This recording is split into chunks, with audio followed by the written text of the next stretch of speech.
Iran যুক্তরাষ্ট্রের সংঘাতের প্রারম্ভিক দিকে যুক্তরাষ্ট্র শ্রীলঙ্কার মাট্টালা বিমানবন্দরে দুটি যুদ্ধবিমান ল্যান্ড করার অনুমতি চেয়েছিল। কিন্তু শ্রীলঙ্কার নির্বাচিত প্রেসিডেন্ট অনুরা কুমার দিশনায়েকে যুক্তরাষ্ট্রের এমন প্রস্তাব মুখের উপর না করে দেন। তিনি যুক্তরাষ্ট্রকে জানিয়ে দেন দিশনায়েকে প্রশাসন যুক্তরাষ্ট্রকে এ ধরনের সুযোগ দিতে বাধ্য নয়। মূলত যুক্তরাষ্ট্রের পরিকল্পনা ছিল জিবুতির মার্কিন ঘাঁটি থেকে দুটি যুদ্ধ বিমান শ্রীলঙ্কায় এনে তারপর ইরানের বিরুদ্ধে ব্যবহার করা। তিনি এটি বুঝতে পেরে সরাসরি নাকচ করে দেন। অপরদিকে আমাদের দেশের প্রধানমন্ত্রী তারেক রহমান দেশে তেলের চরম ক্রাইস মুহূর্তেও আমেরিকার পারমিশন ব্যতীত অন্য দেশ থেকে তেল কেনার সাহস দেখান না। হরমুজ প্রণালী বন্ধ হয়ে যাওয়ার পর দেশে তেলের ঘাটতিতে চরম দুর্ভোগ সৃষ্টি হলে বাংলাদেশের বর্তমান সরকার যুক্তরাষ্ট্রের গ্রিন সিগন্যালের অপেক্ষায় থাকে। এটি প্রমাণ করে আমাদের প্রধানমন্ত্রী যুক্তরাষ্ট্রকে কতটুকু প্রভুত্বের আসনে রেখেছে। তারেক রহমান ইঙ্গিত দিয়েছেন বাংলাদেশ যুক্তরাষ্ট্রের পারমিশন ব্যতীত বৈশ্বিক কোনো কার্যক্রমই করবে না। শ্রীলঙ্কাকে দেউলিয়া দেশ বলে আমাদের দেশের মানুষ প্রায় সময়ই হাসি বিদ্রুপ করে।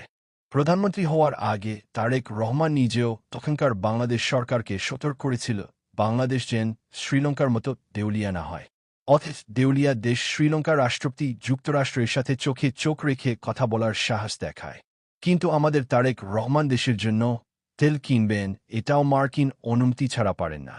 অনেকেই বলে তারেক রহমানকে যুক্তরাষ্ট্র ডিপ পলিসির অন্তর্ভুক্ত করে প্রধানমন্ত্রী বানিয়েছে। তার একটি বড় প্রমাণ খলিলুর রহমানকে পররাষ্ট্রমন্ত্রী বানানো। ইরান সংঘাতের সময় তারেক রহমান প্রশাসনের রাজনৈতিক অবস্থান সেই সন্দেহকে আরও ত্বরান্বিত করেছে। শিরদাঁড়ায় যদি বল না থাকে, আপনি সৌদির মতো বৃহৎ অর্থনীতির দেশের রাষ্ট্রপ্রধান হন কিংবা শ্রীলঙ্কার মতো দেউলিয়া দেশের রাষ্ট্রপ্রধান হন, আপনার দ্বারা স্পষ্ট সিদ্ধান্ত নেওয়া কসমিনকালেও সম্ভব হবে না। কেননা আপনি প্রভুত্ব মেনে নিয়েছেন। যারা প্রভুত্ব মেনে নেয় তাদের দ্বারা দূরদর্শী সিদ্ধান্ত নেওয়ার সাহস থাকে না।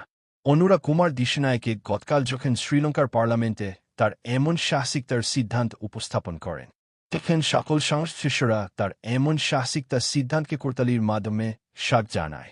এছাড়াও তার এমন সাহসিক সিদ্ধান্ত বিশ্বব্যাপী তার জনপ্রিয়তা বৃদ্ধি করে। ইরান যুক্তরাষ্ট্রের সংঘাতের প্রারম্ভিক দিকে যুক্তরাষ্ট্র শ্রীলঙ্কার মাট্টালা বিমানবন্দরে দুটি যুদ্ধবিমান ল্যান্ড করার অনুমতি চেয়েছিল।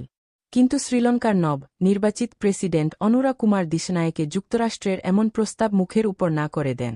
তিনি যুক্তরাষ্ট্রকে জানিয়ে দেন দিশনায়েকে প্রশাসন যুক্তরাষ্ট্রকে এ ধরনের সুযোগ দিতে বাধ্য নয়। মূলত যুক্তরাষ্ট্রের পরিকল্পনা ছিল জিবুতির মার্কিন ঘাঁটি থেকে দুটি যুদ্ধ বিমান শ্রীলঙ্কায় এনে তারপর ইরানের বিরুদ্ধে ব্যবহার করা। তিনি এটি বুঝতে পেরে সরাসরি নাকচ করে দেন। অপরদিকে আমাদের দেশের প্রধানমন্ত্রী তারেক রহমান দেশে তেলের চরম ক্রাইস মুহূর্তেও আমেরিকার পারমিশন ব্যতীত অন্য দেশ থেকে তেল কেনার সাহস দেখান না।